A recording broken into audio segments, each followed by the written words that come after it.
It was one of those moments that sports fans never forget, a scene etched into the hearts of everyone who witnessed it. Yoshinobu Yamamoto, the young ace who had carried so many hopes on his shoulders, stood on the mound with tears glistening in his eyes. The stadium, usually roaring with energy, had fallen into an uncanny silence. Every fan, every teammate, every camera focused on him. The moment wasn't just about baseball, it was about human resilience, emotion, and the beauty of second chances. Yamamoto had faced one of the most difficult weeks of his career. After suffering a crushing defeat in his last outing, he was plagued by self-doubt. Critics questioned his ability to handle pressure, and social media was flooded with harsh comments. Some even suggested that his golden days in Japan might have spoiled him for the rougher challenges of the major leagues. Yet, behind the scenes, Yamamoto was not alone. His teammates rallied around him, reminding him that greatness isn't about never falling, it's about standing up again. In the days leading up to his comeback, Yamamoto trained in silence. He avoided interviews, skipped public appearances, and focused solely on rediscovering his rhythm. Coaches described him as a man possessed. His bullpen sessions were intense, sweat pouring down as he threw pitch after pitch into the fading sunlight. But what stood out most was the expression on his face, not anger, not frustration, but determination. It was as if he was writing his redemption story one pitch at a time. When game day finally arrived, there was a sense of anticipation unlike any other. The stands were filled hours before the first pitch. Fans held banners that read, "We believe in you, Yamamoto."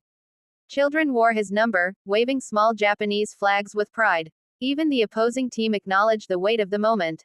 Everyone knew this wasn't just a regular season game, it was a turning point in a young man's journey. As he took the mound, the air buzzed with tension. His first pitch blazed across the plate, a 98 miles per hour fastball that popped the catcher's mitt like a gunshot. The crowd erupted in cheers. Yamamoto nodded slightly, a faint smile breaking through his serious demeanor. The tears that had once seemed like a sign of weakness were now the symbol of his strength. He was back. His teammates never left his side throughout the game. Every inning, they encouraged him with pats on the back and shouts from the dugout. When he struck out the side in the fourth inning, the entire dugout stood, clapping and shouting. Even the manager, usually stoic, was seen wiping his eyes. The connection between player and team had never been stronger. Then came the turning point, the fifth inning. The opposing batter, a veteran slugger known for punishing mistakes, stepped into the box. The count went full. Yamamoto wound up, unleashed a wicked splitter, and the batter swung through it. Strike 3. The crowd exploded. Yamamoto let out a shout of triumph, pounding his glove. His teammates charged from the dugout, shouting his name. It wasn't just a strikeout, it was redemption embodied in one perfect pitch. By the seventh inning, Yamamoto was in complete control. His pitches danced on the edges of the strike zone, his curveball bending beautifully. The catcher's signals became mere formality, they were in perfect sync. It was the kind of performance that silenced doubters and made fans believe in miracles again. The scoreboard told one story, but the emotion on his face told another. When the final out came, Yamamoto dropped to his knees. His teammates rushed the field, surrounding him in a sea of blue and white. They lifted him onto their shoulders as the stadium chanted his name. The tears returned, but this time they were tears of relief, of joy, of gratitude. It was the kind of raw emotion that transcends sport and becomes a story of human triumph. After the game, reporters gathered around him, expecting grand statements. But Yamamoto simply said, "I couldn't have done this alone." He pointed to his teammates and the fans, his voice trembling with emotion. "They reminded me why I play this game." That humility only made the moment even more powerful. In the clubhouse, the celebration continued long into the night. His teammates toasted to his comeback, laughing and reminiscing about the hard days that led to this victory. One of the veteran players reportedly told him, "You found your fire again." Yamamoto smiled quietly, replying, "It was never gone, it just needed a spark." But what truly set this night apart were the 5 miracles that seemed to unfold around Yamamoto and his team. The first miracle was his health. After weeks of battling shoulder soreness, he pitched pain-free for the first time in months. The medical staff called it nothing short of remarkable.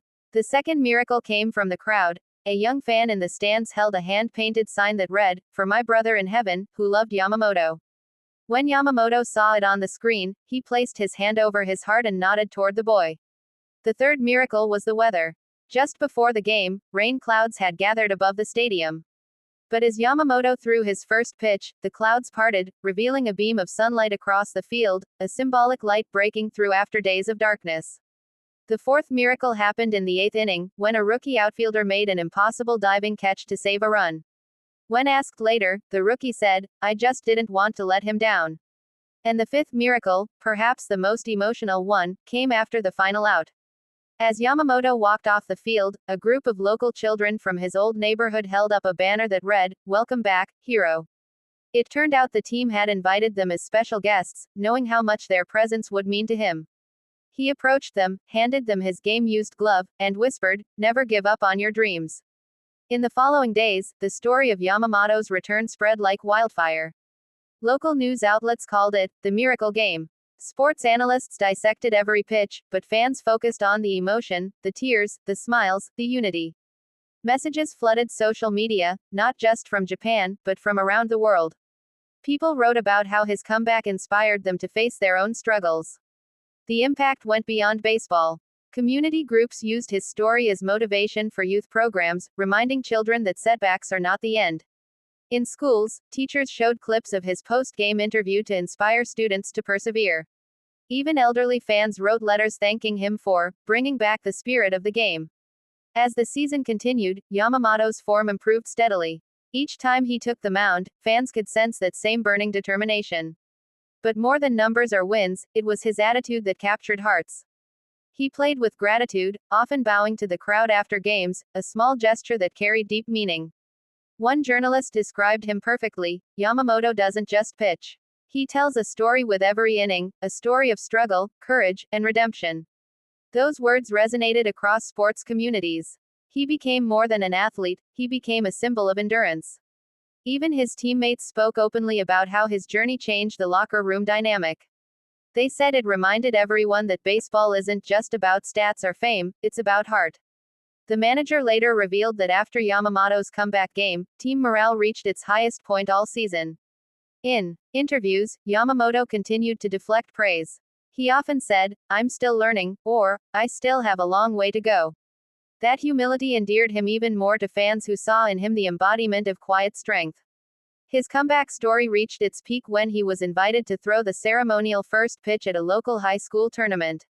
Standing on the same field where he first learned to pitch as a child, he shared a moment of reflection. "This mound taught me to dream," he said softly. And dreams don't end, they evolve. By the end of the season, Yamamoto's record was impressive, but what mattered most was the legacy he had built. He had turned pain into power, failure into faith. His journey became a blueprint for how to face adversity, with courage, with humility, and with the support of those who believe in you. The story of Yoshinobu Yamamoto will be told for years to come. Not just as the tale of a pitcher who made a comeback, but as the story of a man who showed that even in your darkest hour, with the love of your teammates and the belief of your fans, you can rise again. It was a tearful moment, yes, but also a beautiful reminder that miracles are real, and sometimes, they happen on a baseball field.